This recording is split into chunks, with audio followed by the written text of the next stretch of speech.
It's interview time on the Mass again. Lucky to be joined by the fabulous Tony Sheppard without Son Tiger Face today. Tony, what is going on?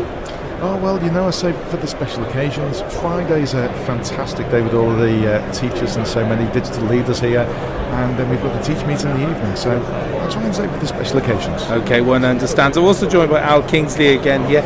We need to cover some fairly raw topics, some quite important kind of legal topics. GDPR is on everyone's lips at the moment.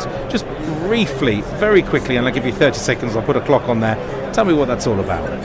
Well, there's an update in the regulations from the EU, and actually when you look at the Data Protection Act, it's over 10 years old. It needed a bit of an update.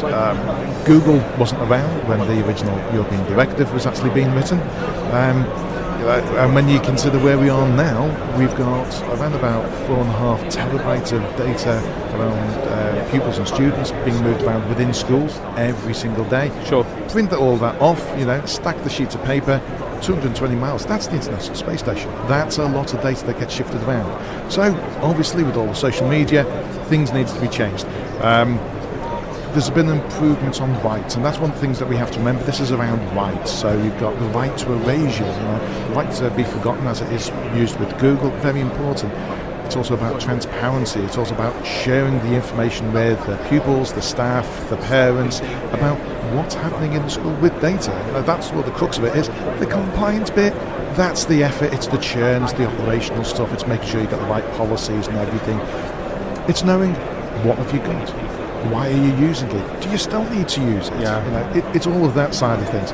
It's all good practice that we should be doing anyway, but in the years since Becker's demise, ICO's been putting some stuff out, but there's been nobody who's done a complete overhaul of everything that's been going on. So right. It's been good to tie in with all of that side. Okay, and we've got Al in the conversation as well here. Al, are we right to be concerned about this? Well, I think the legislation is there, and we have an obligation to meet it. And I think it's an interesting position for NetSupport. We look at it as a vendor in terms of those kind of data maps of what we and our products use and take within schools.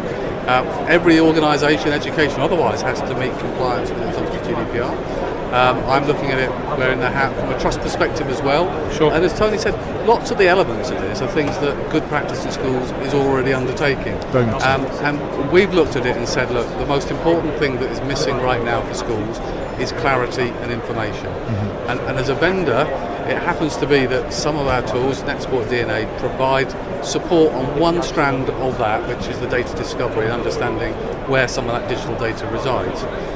Working alongside GDPR in schools, they're providing that real journey in terms of tracking right the way through and understanding what those steps are to meet compliance. And it is all about both understanding what you've got where it's stored, sure, and then the efforts you take to actually protect that and report it if there's a problem. Now, Tony, you said something, European legislation, and I'm always really on guard now when I hear the words European. The last time I looked, the country voted to come out of Europe. What's the impact of that? Do we still need to be looking at the legislation? Has the government already pre-committed to adopting these kind of guidelines, or is this just a sensible thing to do? It's a bit of a combination, really.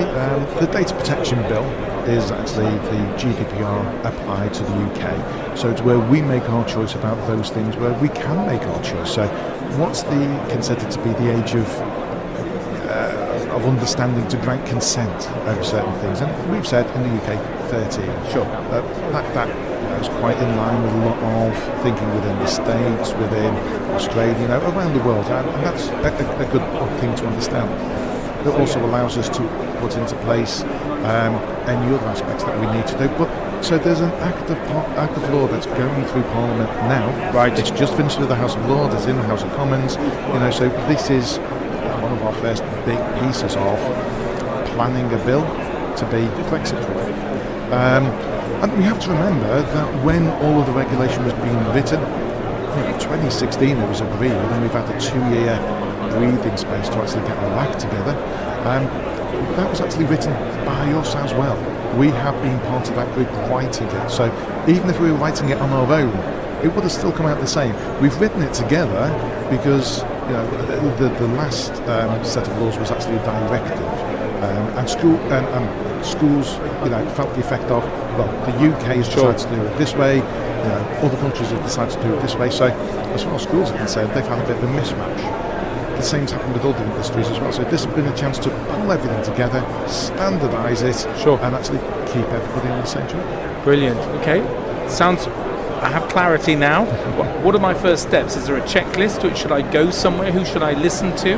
Well, people like the ICO, obviously, you understand, they have the 12 steps to the adoption of GDPR. With GDPR in schools, what we've done is we've actually put a bit more of an education-friendly language around it. We also are giving out a lot of other further advice, including around what tools you should use. First thing is you need to know what data you've got. You need to be able to look at what suppliers you've got, what software's running, who's got all of those Excel spreadsheets with assessment data just floating here, there and everywhere. How many times has that spreadsheet been copied somewhere? It's a case of every single head of the department has the same copy of the exact same data. And unless you know where things are, you don't know what you're doing with it. You don't know why you're using it. You don't know what protections you're sticking on the place. So actually that element of data discovery is probably one of the most important bits you're ever going to do. All of the other bits running through your order of is your network secure? All of the things that you should be doing anyway. Password policies, are devices encrypted when you take them off site? Right. All of those things are good practice anyway. So this is, if nothing else, schools should look at this as an opportunity just to kickstart some of the things that they should have been doing. Okay, well that's more far-reaching than I thought it was, really. So I've learned something here as well. People want to find out more. Where should they just generally go? Are there resources here for us? Well, obviously this week we'll be saying come along to the NetSupport stand. Yeah. We're here talking about it. We've got representatives from GDPR schools are on the stand every afternoon. Tony's here with his colleagues from 2 till 3 each day. On the website we've got a section now about GDPR linking through both to our products and the broader solutions and guidance that's coming from GDPR for schools. So I'd say check that out and get informed.